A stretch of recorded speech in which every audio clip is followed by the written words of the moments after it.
The United States military is preparing options for a significant escalation against suspected drug trafficking operations, drafting plans for potential strikes inside Venezuelan territory.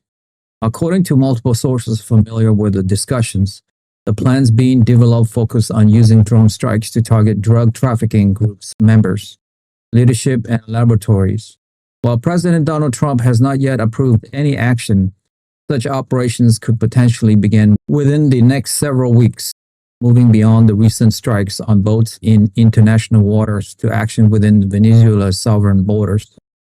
This planning signals a hardening of the administration's stance, driven by the belief that Venezuelan President Nicolas Maduro has not done enough to stop the flow of illegal drugs from his country into the United States.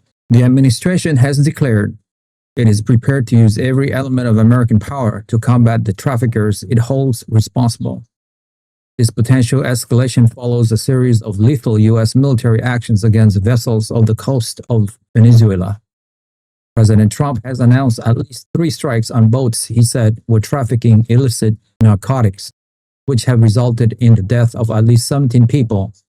The administration has stated these actions are part of its campaign to stop drugs from flooding American communities, though it has not presented conclusive public evidence that drugs were on all of the vessels, and officials in the Dominican Republic did confirm that drugs were found in the water following 1 strike.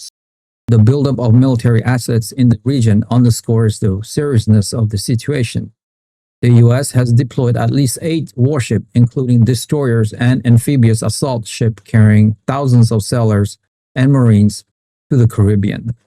The deployment also includes advanced F-35 fighter jets to Puerto Rico and a submarine capable of launching cruise missiles, creating a substantial force presence off the Venezuelan coast. The Trump administration's actions have drawn sharp criticism from Venezuela and raised concerns internationally. Venezuelan Foreign Minister Ivan Gil Pinto addressed the United Nations General Assembly, condemning the illegal and completely immoral military threat hanging over our heads.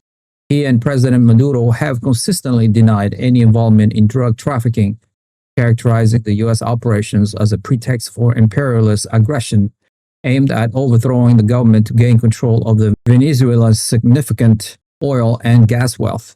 In response to the threats, Venezuela has launched military exercises and claimed to have activated millions of militia members, testing its air defense systems and readiness for potential conflict. The situation has also caused fear among Venezuelan fishermen, who report being intimidated and afraid to venture far from shore to fish, with one fishing leader calling the U.S. presence a real threat against their small boats. Despite the public bellicosity, private diplomatic channels remain open. The U.S. and Venezuela are communicating through Middle Eastern leaders serving as intermediaries, according to reports.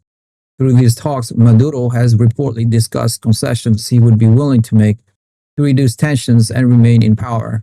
This back-channel diplomacy has been facilitated in part by Special Presidential Envoy Richard Grenell, who has previously engaged with Maduro on issues like the release of detained Americans. The continued coordination between the 2 nations on operational matters, such as deportation flights, further indicates a complex relationship that is not entirely severed.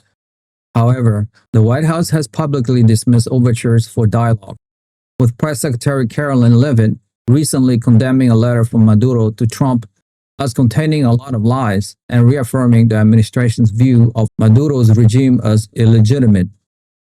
If you have made it this far, congratulations, you have unlocked the truth. I want to ask you a quick question. Given that the U.S. is communicating with Venezuela through intermediaries while simultaneously preparing for strikes, do you believe this military buildup is a genuine strategy to combat drug trafficking? Or is it a calculated pretext for regime change aimed at Nicolas Maduro? Join the debate. We want to hear your insightful opinion on where this is all heading in our community. Share your analysis and opinion in the comments below. Like the video and most importantly, subscribe. I'll see you in the next one.